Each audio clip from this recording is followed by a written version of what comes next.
Good morning, everyone. Happy Sunday. Let me quickly drop this before I rush off.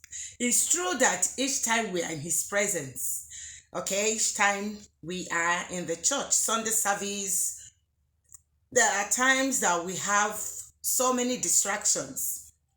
I've handled this as a topic before. So many distractions. Distractions could come from your numerous friends in the church greeting you, even when you close your eyes. Perhaps worship is going on.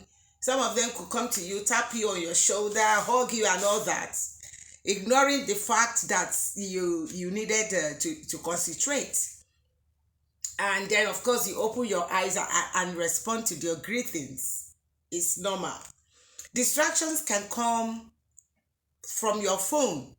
Okay, your phone can beep and then you look at it and you see that the person calling is someone you wouldn't want to miss his or her call, and then you now dash out to answer that call. That's distraction. But despite all this, there's this very important time, very vital time we should ignore distraction. And this time is a time that perhaps after praise and worship, okay, and then the man of God feels that the presence of God has descended, you too can feel his presence. Everywhere will be tensed, charged. The whole place will look cloudy somehow. You, of course, can feel the presence of the Most High God. And that's the time maybe your pastor could say, oh yeah, whatever your problem is, begin to tell God. His presence is here.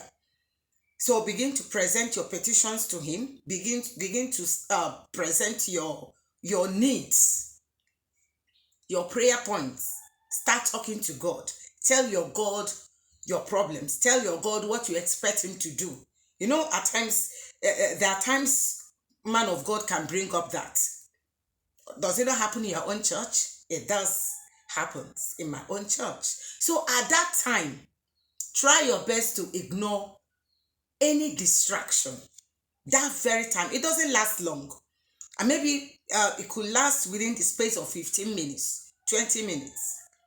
The man of God can give you time and say, oh yeah, this is the time you tell God your heart desire, because his presence is here.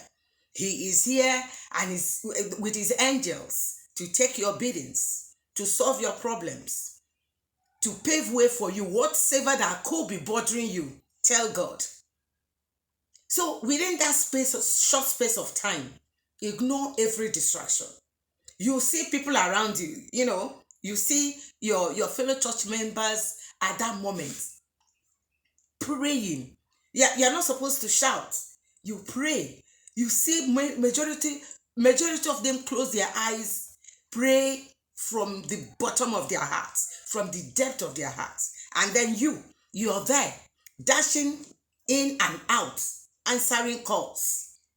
Then tomorrow you will now begin to grumble and say, I've been presenting this very problem to God and there's no solution.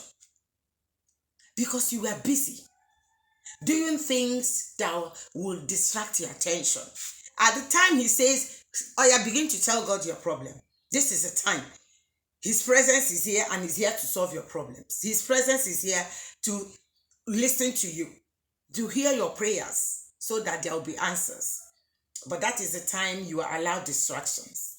That is the time you want to be doing something in between. And that is what God does not like. Give him your undivided attention, especially at that time that the pastor says, now his presence is here. Begin to present your petitions. Begin to tell God what you want him to do. Begin to present the weak to God. It happens in so many churches. Don't waste that time. Remove your mind from whatever that will distract your attention. And then pray like other people are praying. Since the man of God says his presence is there, why don't you utilize that period, that moment? Ignore any distraction. So ponder on this until next time. Let me rush off for church. Remain blessed.